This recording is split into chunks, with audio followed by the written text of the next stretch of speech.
It's an honorable occasion. Today we all have assembled here to felicitate our heroes, to felicitate the dedication, the grit and gumption, the enthusiasm shown by each and every staff member, be it from the lower department to the higher department. To our doctors, to our medical students, and to the entire faculty, and to the entire management. So with us we have esteemed personalities of the entire India. He is a renowned personality all over the world. Let's have a huge round of applause for him.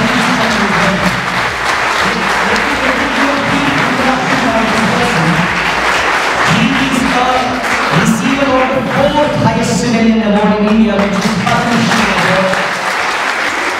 We have with us G.N. Bar Sahab, who is a renowned personality in Kashmir. He is the president of the Private School Association. In class 10th, we have Mr. Noman, who has achieved 496 marks. And now in commerce, Adiba, she has achieved first position with 495 marks in the entire valley. Now we have Buzra from the commerce. She has achieved 6th position in the entire valley with 490 marks and accelerating performance. A huge round of applause for her. We have one more from the commerce.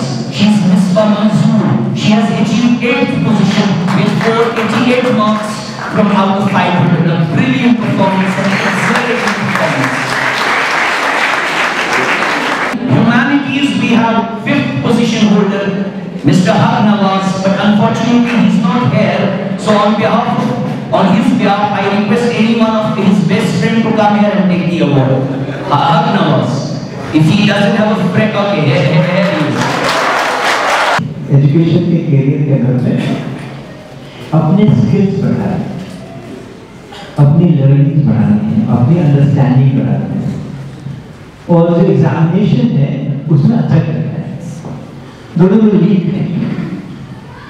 Okay, this is important to note. हमें अपना learning बढ़ाना है। हम सोच सकते हैं किसी चीज के ऊपर, हम किसी चीज के ऊपर सोच सकते थे, ये स्किल डेवलप करना है। हम दिमाग से सोच सकते हैं कि स्किल डेवलप करना है। एग्जामिनेशन के लिए अच्छे नंबर लेके आने के लिए आपको सब्जेक्ट का डीप अंडरस्टैंडिंग होना जरूरी नहीं है,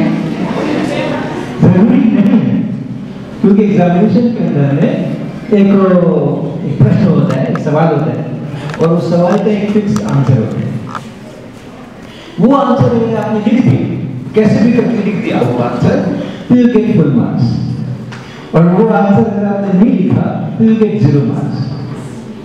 अब वो आंसर आप लिख दोगे वहां पे, जितने सारे सवाल आपको मिले हैं पेपर के अंदर में, चाहे वो बोर्ड का पेपर हो या कॉम्पिटिटिव एग्जामिनेशन, नीट का पेपर हो या जेईई का पेपर हो, जितने सवाल आपको मिल गए हैं उनके अगर आप आंसर वहां लिख दोगे तो यू गेट हाई मार्क्स। और कैसे लिखे हैं आपने, उसका कोई रोल नहीं है। वो आपने कैसे लिखे है उसका कोई रोल नहीं है। आप उसको बहुत अच्छी तरह से जानते हो, समझते हो, आप एनालाइज कर सकते हो, आप डिबेट कर सकते हो, आप लड़ाई कर सकते हो उसके लिए, आप किसी दूसरे को सिखा सकते हो कॉन्सेप्ट, या आपने केवल प्लानिंग किया, आपने केवल याद किया और जाकर के लिखा, या आपके तुक्के लगाने में आपको इतना अच्छा अभ्यास है कि आपने तुक्के लगाए, आपके सारे तुक्के लगते चले गए। वो कैसे लिखा उससे कोई मतलब नहीं होता है, क्या लिखा है उसी के ऊपर मार्क्स मिलते हैं। तो बहुत सारे तरीके होते हैं अच्छे मार्क्स लाने के लिए।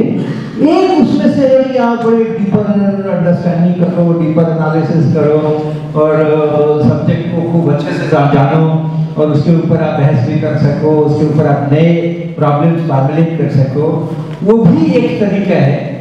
और कभी कभी उससे भी अच्छे नंबर आ जाते हैं, लेकिन वो कभी होता है क्योंकि वो लंबा रास्ता है, वो लंबा रास्ता है, तो उतना लंबा रास्ता कर चलने में कुछ लोगों को कम समय लगता है, कुछ को ज्यादा समय लगता है। और अगर ज्यादा समय लग गया तो फिर आप इम्तिहान के अंदर में वो कर नहीं पाते, तो अच्छी अंडरस्टैंडिंग करने के चक्कर में नंबर कमाते हैं, ऐसे भी बहुत होता है। ठीक है, बट बट लंबे दौर में सोचोगे, क्योंकि परीक्षा तो क्या है, 2-4 साल का मसला है। इम्तिहान तो अभी तो आपके पेपर हो जाएंगे, बोल के वो मसला खत्म हो जाएगा, कॉम्पिटिटिव एग्जाम हो जाएंगे, वो मसला खत्म हो जाएगा। फिर कहीं आपका एडमिशन होगा, वहाँ पे 4-5 साल बाद आपको इम्तिहान देना है, उसके बाद इम्तिहान देने का काम खत्म है। लेकिन जिंदगी तो बहुत लंबी जीनी है ना, अभी जिंदगी तो अभी 60 साल 70 साल बाकी है, 80 साल बाकी है। वो जिंदगी के अंदर में जो करना है अपने को, उस पूरी जिंदगी के अंदर में जो अपने को करना है, उसको ये ग्रेड का से कोई मतलब नहीं।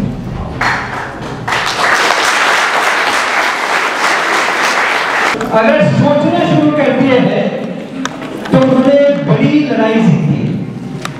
आप सोचना शुरू कर सकते हो तो आप बहुत लोगों से आगे बढ़ गए। वो सही डायरेक्शन में सोचा कि रॉन्ग डायरेक्शन में सोचा, इज वेरी डिफरेंट। आपने सोचा, ये बड़ी बात।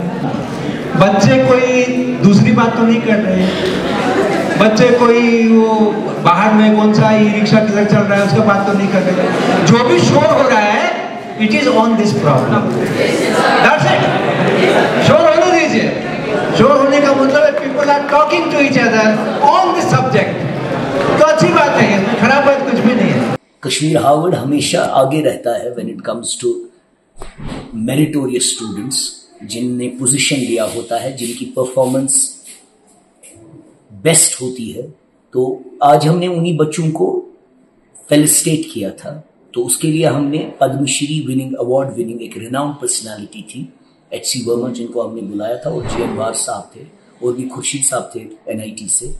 तो इससे क्या हो जाता है कि जो बाकी बच्चे होते हैं, इसमें 10, 11, 12 के बच्चे थे from arts, commerce and science, उनका वो कॉन्फिडेंस बढ़ जाता है। उनको लगता है कि जब यही बच्चे इन्हीं क्लासेस में हमारे साथ ही सीनियर थे या हमारे साथ पढ़ते थे, जब ये अचीव कर पाए तो हम भी अचीव कर सकते हैं, ये फील्ड हम भी अचीव कर सकते हैं।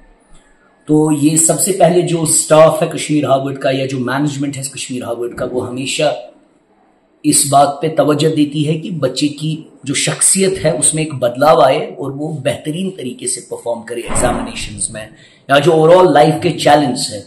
तो उसका एक जीता जागता सबूत यही है कि कॉमर्स में हमारी फर्स्ट पोजीशन है, कॉमर्स में हमारी 6th भी है, 8th भी है, 10th में हमारी 3rd पोजीशन है, 199 डिस्टिंक्शंस है, 77 पोजीशंस है। आपका 5th में ह्यूमैनिटीज में आपका 5th position holder Kashmir Harvard से ही है, और कॉमर्स में एंटायर स्टेट से 1st पोजीशन होल्डर एक बच्चा यहीं का है, अदीबा। तो इससे ये चीज का आपको अंदाजा लगता है कि यहाँ के जो टीचर है, यहाँ का जो मैनेजमेंट है, उनका मौकिफ एक ही है कि हमें बेहतरीन तालीम देनी है यहाँ के बच्चों को, not only this education but always an overall and all round development of the students.